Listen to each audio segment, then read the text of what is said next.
I'd put up with him long enough. His abuse was getting on my nerves. I walked over to his table, grabbed him by the collar, and said, "Let's take this outside." It was totally unexpected, but I was now one of the bad. I just figured it was what I was supposed to do.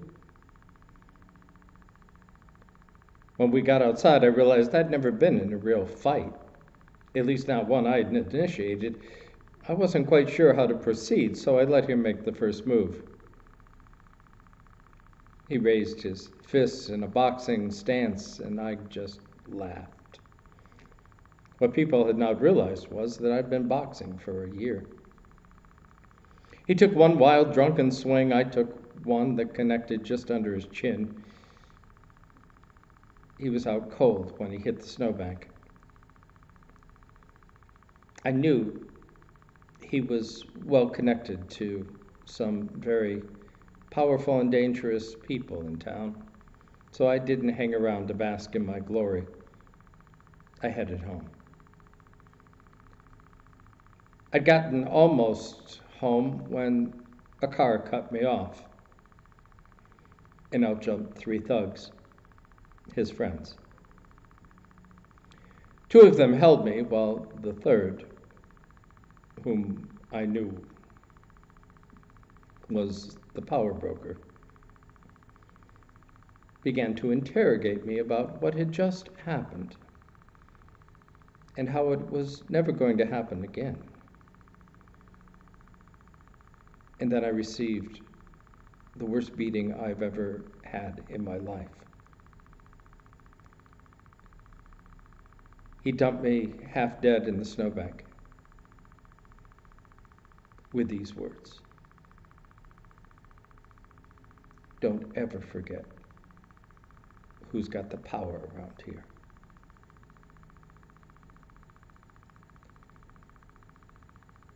Who's got the power? It's a burning question in Mark's gospel. Who does yield the power in the world?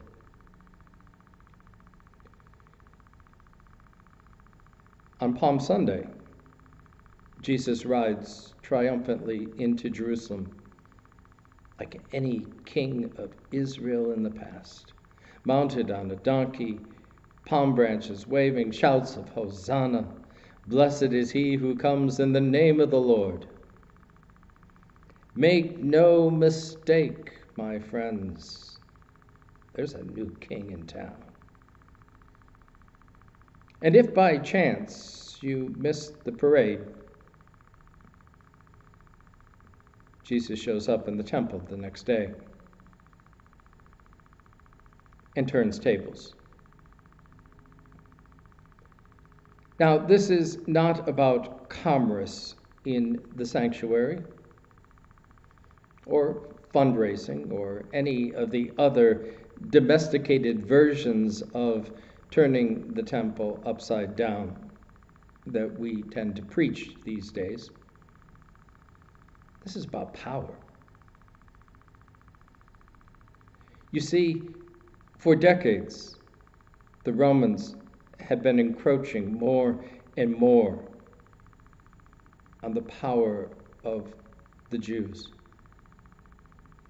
They had the Sadducees, the temple cult, in their back pocket. They were slowly turning the temple into a seat of power, their power. Lest there be a mistake, the Roman standard, the eagle, was erected in the temple precinct. Rome was in control. So when Jesus begins turning tables and driving out the money changers, he's sending out Rome. He's announcing that the two-bit thugs and the power plays are over.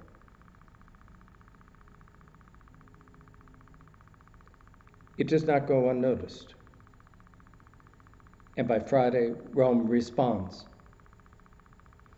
by hanging Jesus on a cross like any other political prisoner.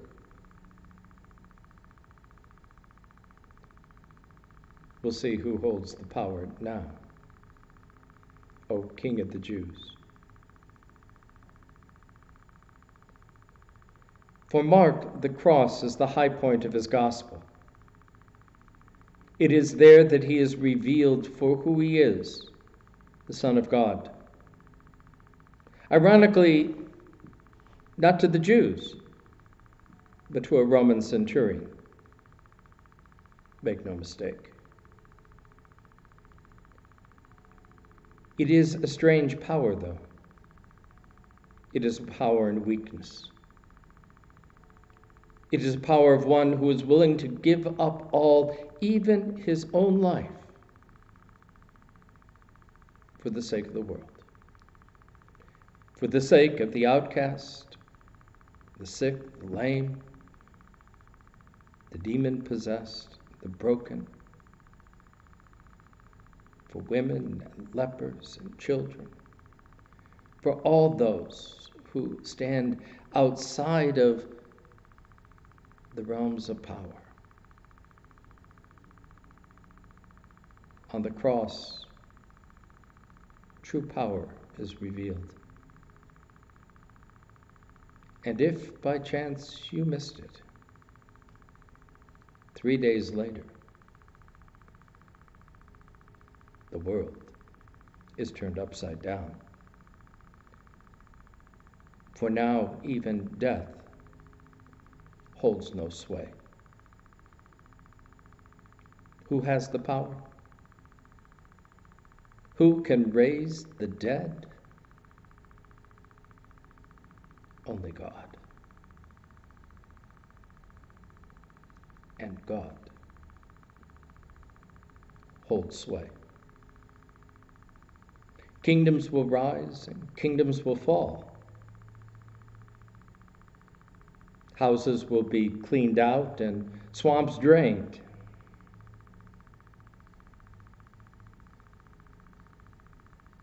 But make no mistake, it is God who reigns. And it is God who stands with those with least power.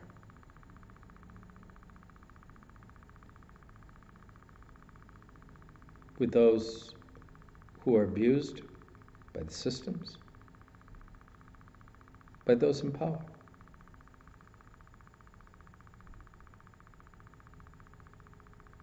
It is interesting that the judgment is not about belief. It's not about doing the right religious things. The judgment is about how we take care of the least of these. Where do we stand as this world is about to turn? From the halls of power to the fortress tower, not a stone will be left on stone. Let the king beware, for his justice tears every tyrant from his throne. The hungry poor shall weep no more for the food they can never earn. There are tables spread, let their mouths be fed, for the world is about to turn.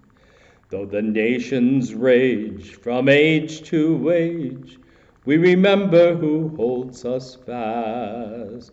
God's mercy must deliver us from the conqueror's crushing grasp. This saving word which our forebears heard is the promise that holds us fast, till the spear and rod can be crushed by God. who is turning the world around. My heart shall sing of the day you bring. Let the fires of your justice burn. Wipe away all tears, for the dawn draws near, and the world is about to turn.